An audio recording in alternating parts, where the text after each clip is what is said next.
Was it? Here, offering our cell phones to everybody. I'll bring our cell phones to you. There you go. It's like you ever play that game where you go and take with your friends, and so everybody puts their cell phone in the center. Whoever reaches for it first has to pay for dinner. I like that. I'm starting doing that in Vancouver now. We all go out. Just don't tell David, and then just Yeah, Just let him think it's a Let thing. them think it's a thing. So I felt horrible for your character. It was so just devastating to see that relationship to you and the other guy. So how was that to play? How much fun did you have with that? And how devastated were you as an actor to see that kind of play? Because it was so much fun. You guys seemed you gelled really well. Thank you. It was an emotional day. A lot of tears in those scenes.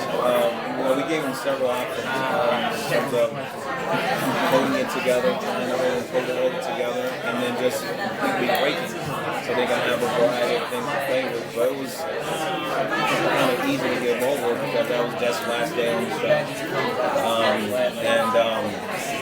I don't know, we just really got into it, and she was so great. I mean, just listening to her and just being available to what she was doing just made it easy. So behind my head on her coverage, I'm like this, just getting, because I know they'll never let Clive. I mean, I can never. Clive wouldn't do that, but Malcolm would. So she's going for it. And so it was an emotional day, and then Rose came, and Rose gave so many options in terms of revealing the truth, very, very emotional reaction. But then there's a reminder to her that you're on a brain, you're on the soldier brain, so the soldier wouldn't live, man, but the soldier wouldn't. And just to see her kind of just take those notes and just do it in so many different ways, it was just an emotional day. So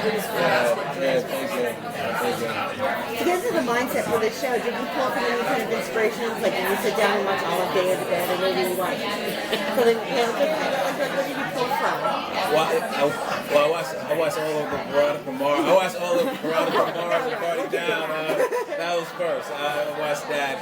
I rewatched Shaft just because Shaft is one of the inspirations in terms of Clive's swagger, his demeanor, his seriousness.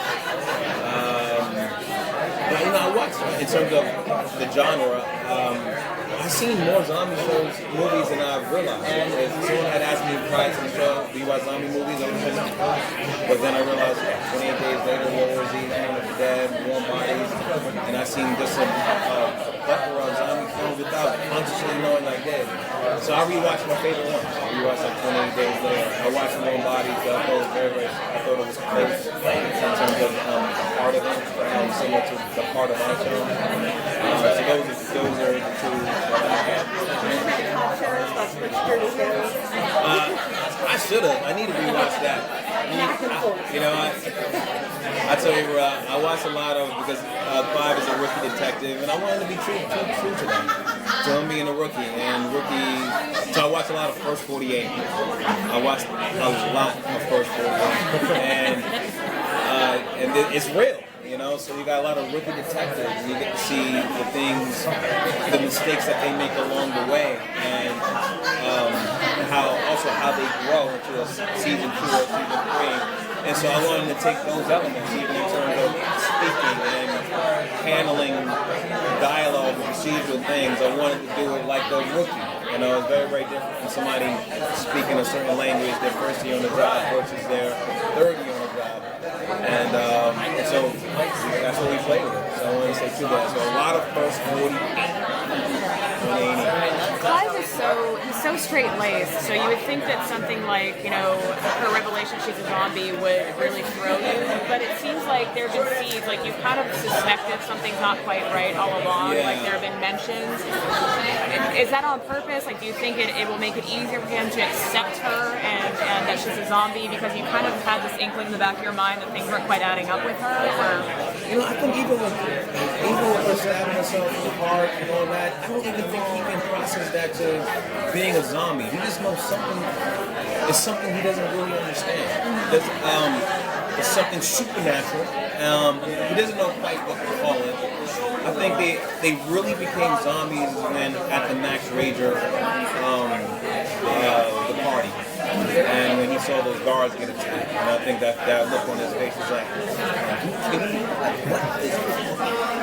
And so I think that's when it really hit him. I think it was just more of a shock, and him wanting to be understanding, but he also feeling like this is true. Something I just saw lives herself in the heart. I can't explain that, but she did.